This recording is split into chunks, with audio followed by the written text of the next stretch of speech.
Bonjour, comment allez-vous? Bienvenue dans le podcast Migration sûre et informée, une collaboration entre la délégation diocésaine des migrations au Sénégal et ECA Social, financée par le secrétariat des missions jésuites espagnoles. Commençons.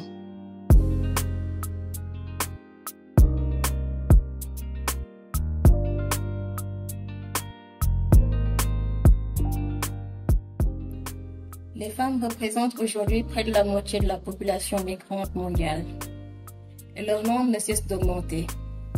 Cette affirmation, qui à première vue peut sembler contenir peu d'informations, explique une grande partie de l'évolution des flux migratoires et comment la migration féminine a déjà atteint l'importance de la migration masculine à tous les niveaux. En d'autres termes, aujourd'hui les femmes migrent autant que les hommes et leur migration a les mêmes effets économiques. Double problème, être migrant et être femme. Soda, jeune militante et féministe de la diaspora sénégalaise en Espagne, parle de la migration avec une version féminine.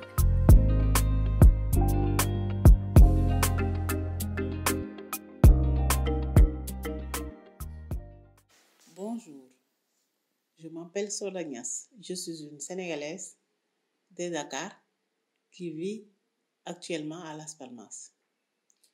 Je voulais vous parler d'un phénomène qui est en train de passer. C'est l'immigration de la femme. En ce moment, on voit que la femme est en train de migrer en Afrique. Avant, c'était un phénomène réservé seulement pour les hommes. Mais en ce moment, on voit que la femme est en train de migrer. Et les conséquences de cette migration sont que la femme en Afrique est le socle de la famille. Si le socle de la famille n'y est plus, il n'y a plus de famille, il n'y a plus de société. Et c'est ce qui est en train de se passer. Et la migration de la femme, ceux qui migrent et passent par la route, en général, passent par le Maroc, passent par la Mauritanie, passent par l'Algérie. C'est la migration terrestre. Et ceux-là qui passent par ces routes sont victimes de violences. Violences faites sur les femmes. Au Maroc, la majorité des femmes qui passent par la route marocaine sont violées. Ils sont violés non pas par un, mais par plusieurs. La majeure partie de ces femmes qui quittent leur pays d'origine, que ce soit le Sénégal, la Guinée, le Burkina, la Côte d'Ivoire, pour aller en Espagne ou en Europe en général, sont victimes de viols et de viols collectifs.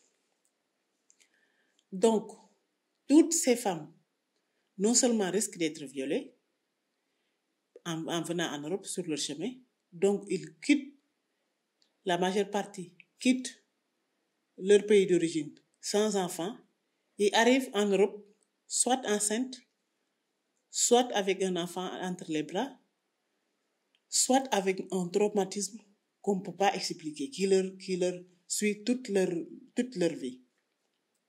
Parce que c'est difficile d'être violé par une seule personne, mais imaginez le choc émotionnel, physique qu'une femme peut subir en étant violée par plusieurs hommes. Si au Maroc, la chose la moins douloureuse qui peut arriver, c'est que la police marocaine te capture et te met en prison. Sinon, avec tes douleurs physiques, avec des blessures, tu risques d'être reconduit jusqu'à la désert du Niger, à des kilomètres où il n'y a ni voiture, ni aucun autre moyen de transport pour pouvoir sauver ta vie, et sans nourriture et sans eau, dans un désert où il peut faire plus de 40 degrés. 40 degrés. Tu es jeté là-bas avec tes blessures. Ça, sont les conséquences. Et ce qui se passe en Maroc se passe aussi en Algérie. Moi, j'ai vu une femme. Non, c'est son mari qui me l'a raconté. Sa femme est sortie. Le mari avait le bébé. C'est un bébé de 2 ans, une fille. Et que la femme est sortie pour acheter une chose, et là, des Marocains l'ont pris et ils l'ont violé. Il est revenu tout ensanglanté. Tout son corps avait des blessures et il était en sang. Quand il est arrivé, son mari a voulu déposer son bébé et aller voir les mecs. Et elle l'a supplié en lui disant que je ne veux pas subir ça, cette violence physique. Et en plus de ça, perdre mon mari. Parce que si tu y vas, tu sais que tu es en Maroc et on va te tuer.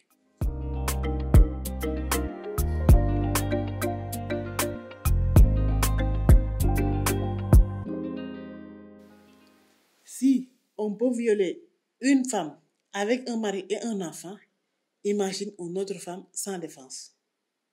Les femmes subissent des préjudices énormes en passant par la route migratoire, en passant par des pays comme le Maroc, comme l'Algérie. Donc, la migration est un droit. Toute femme a le droit de migrer. Mais avant de partir, il faut se poser la question et savoir le pour et le contre. Avant de prendre la route, surtout la route terrestre, il faut savoir ce qui risque de se passer. En plus de ça, quand tu traverses tous ces obstacles et que tu viens à Las Palmas, par exemple, ou dans un autre pays, tu es dans un centre. Dans les centres, les femmes dorment à plusieurs avec leurs enfants. Tu n'as aucune intimité. Tu n'as pas de papiers pour pouvoir bouger. Tu n'as rien. Et on risque, si tu as un enfant, de te séparer de ton enfant pendant des mois. Une femme ici a été séparée de son enfant pendant 11 mois pour attendre des tests d'ADN. 11 mois séparée de son enfant. L'enfant était tout le temps en train de pleurer. Et sa maman également. Donc, ceci les conséquences. Après, si tu es transféré à la péninsule, c'est-à-dire en Espagne, là-bas aussi, tu es encore dans un centre et tu n'as pas les moyens de travailler parce que tu n'as pas les papiers et que quand tu n'as pas les papiers, personne ne t'embauche parce que tu n'es pas légal. Et tu risques de rester ici pendant 3 ans sans travail, vivre en dépendant d'un centre, et dans ce centre, on te donne le minimum.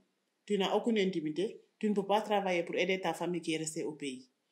Toutes ces conséquences-là sont les aléas de la trajectoire migratoire. Et il faut être conscient de ça. Peser le pour et le contre. Et voir, si je veux subir tout ça, être violée par plusieurs, en risquant de perdre ma vie, être déporté dans le désert, loin de tout moyen de pouvoir survivre, ou bien rester à mon pays, lutter avec les moyens du bord pour pouvoir aller de l'avant. C'est ça que je tenais à vous expliquer, parce que ça, c'est la route migratoire. Il faut que nous tous, nous avions tenons conscience de ce qui est en train de se passer. Qu'on ne nous dise pas seulement ce qu'on veut entendre. La réalité, c'est ça. Merci beaucoup. Je vous souhaite bonne chance.